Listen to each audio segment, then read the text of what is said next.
2024 runner-up McLaren's Lando Norris says he's learnt from his mistakes and that he's now ready to bring the fight to everyone. Norris enjoyed a breakout season last year with 4 wins, but was always on the back foot for a title run, given Max Verstappen's early dominance. The Brit, though, believes he can go one better in 2025. "I believe I'm a good enough driver, and I've got everything it takes," Norris said.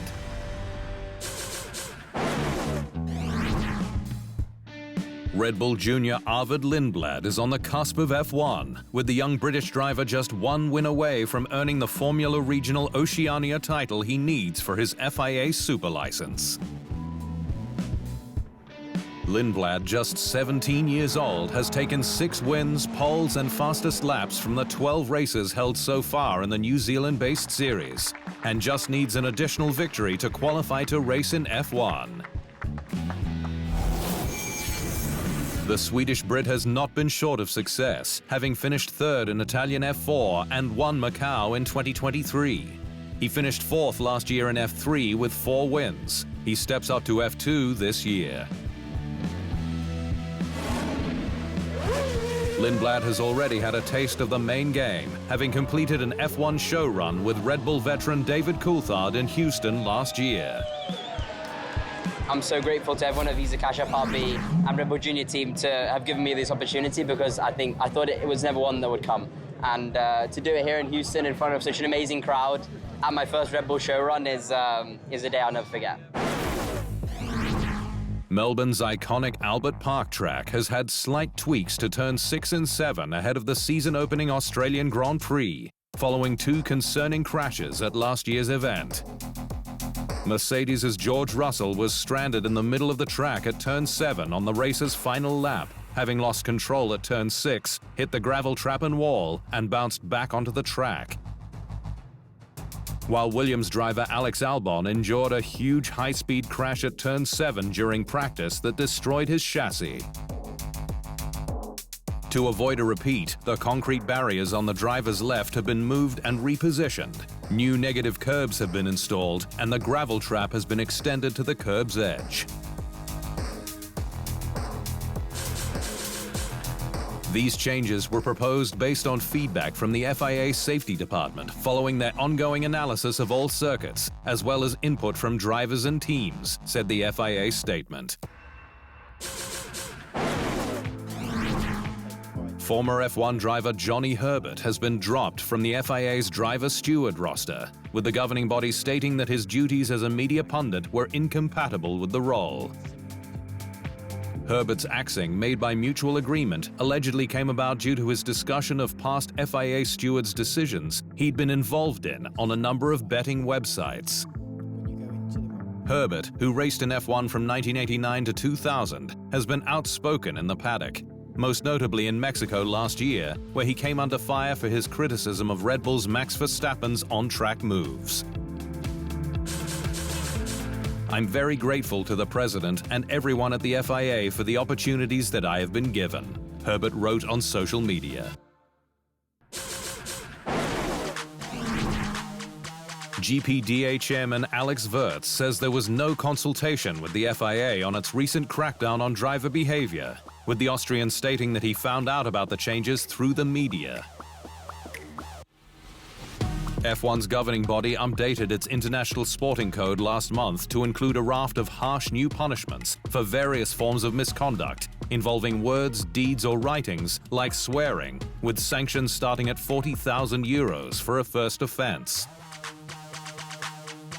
and going so far as to include a deduction of championship points and a 1-month suspension from competition. But while Wurz says that the GPDA will reconvene to formulate its next move in due course, the ex-F1 driver was flat with his immediate advice. "The best action is not to swear. Quite simple," he said. Juan Pablo Montoya says it's going to be hard for Mercedes' highly rated rookie Andrea Kimi Antonelli to live up to his considerable hype, and that he should take time to get up to speed. Antonelli, billed as a once-in-a-generation talent, will make his F1 debut in Australia. but the Italian has been fast-tracked through the Junior Series, having jumped from Formula Regional to F2.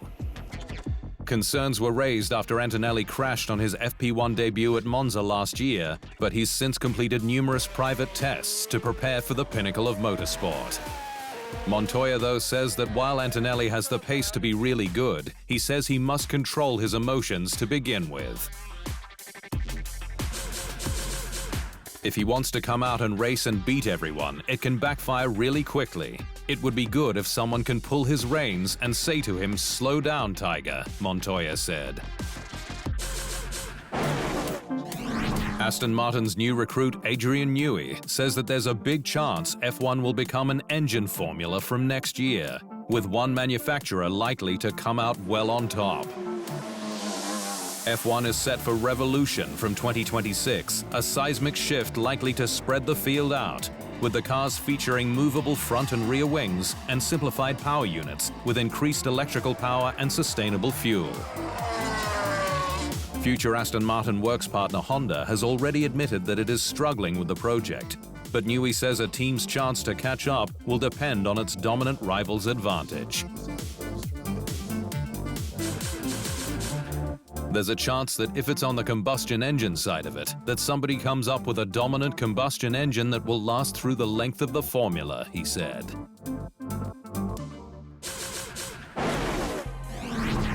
Spanish capital Madrid says its 2026 street race will debut as planned, with the street circuit's construction to begin from April.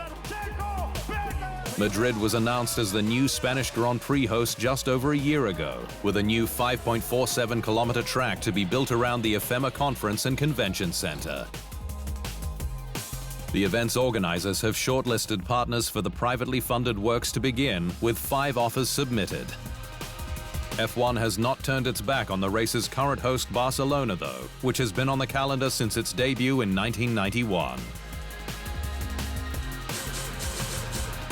There are discussions in place to see if we can really extend our collaboration with Barcelona, with whom we have a very good relationship for the future, said F1 Supremo Stefano Domenicali.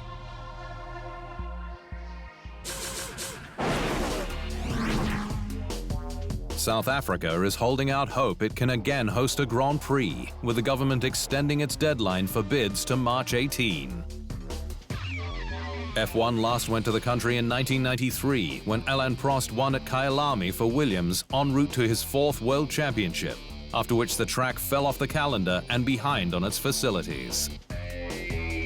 But the South African track has recently brought in Apex Circuit Design, which worked with Miami on development of its 5.4-kilometer autodrome to bring it up to Grade 1 accreditation. The Johannesburg track faces stiff competition to host a Grand Prix from sister city Cape Town, where there are 2 different bids, as well as from rival African nation Rwanda. F1 may be still a short while away from launches, but across the Atlantic, Indycar blasted into life last week with a 6-car test at the Thermal Club, a private circuit in Southern California, USA. At the test were Andretti Global, Dale Coyne Racing, and IndyCar Series newcomers Prema, which launched its new squad last month at General Motors Technical Center in Charlotte, North Carolina. Ex-Formula One driver Marcus Ericsson topped the January 28 test, with his Andretti teammate Kyle Kirkwood less than a tenth of a second behind. But Prema was hot on its heels, with its debut driver Robert Schwartzman less than 2/10 behind Ericsson's best. The Russian and teammate Callum Ilott combined for 104 laps in total. Schwartzman, in his first IndyCar test, though, was left impressed. It's like a faster version of F2 car, and it feels lighter. It feels like, as a car itself, it's a bit lighter than the F2, because also F2 had 18-inch, so it was like a bit chubby in that sense. So I would say it's a little like in between F2, F1, somewhere there. That's where the car is giving me the feeling.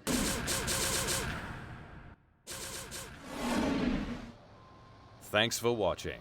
To stay up to speed on all things Formula One, make sure you hit the subscribe button.